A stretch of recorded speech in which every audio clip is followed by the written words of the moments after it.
Morning, church. We have some great events coming up, so mark these dates on your calendar. Hey ladies, mark this on your calendar. Wednesday night at 6 p.m. on September 18th, you're going to meet over at the Olive Garden for a great night of dinner and fellowship. You can sign up in the Welcome Center and also get more details there if you need them. Hey guys, we're working on some plans for some men's fellowship coming up. We haven't done something in a little while, but we haven't forgot about you, so just look for those details to come soon. Hey, we're researching the possibility of starting a new small group ministry. We'd like to get your feedback to see if it's something that you'd be interested in. You may have received an email last week that you can respond to, or if you check the Welcome Center, you can get more information there and let us know what you think would be a great idea for small groups. Last week, as some of you know, we had a great event called Pump It Up. It was for our kids program. We hope it can be an annual event, and here are some of the clips from this last week's event.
Jump into my world, gonna live to share my love with every boy and every girl. Gonna jump into my city, gonna jump into my world, gonna live to share my love with every boy and every girl.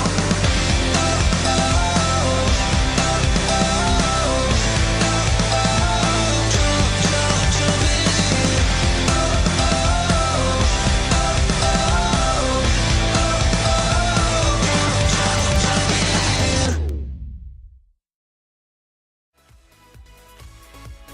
Hey church, you know, it is so important that we build one another up in worship and as worshipers, that we're raising up a generation of worshipers, and that our local body here at Liberty Assembly would be known throughout our community and our city as a house of praise, of a people who really know how to exalt and lift up the name of our God. So with that in mind, this Friday, August 23rd at 7 p.m.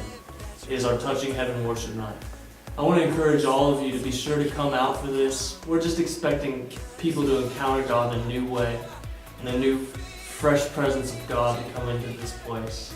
God's doing awesome things in our church, and we want to continue to pursue Him in that. So you won't want to miss this. Be sure you come and be a part of this worship night with us, and we'll see you then.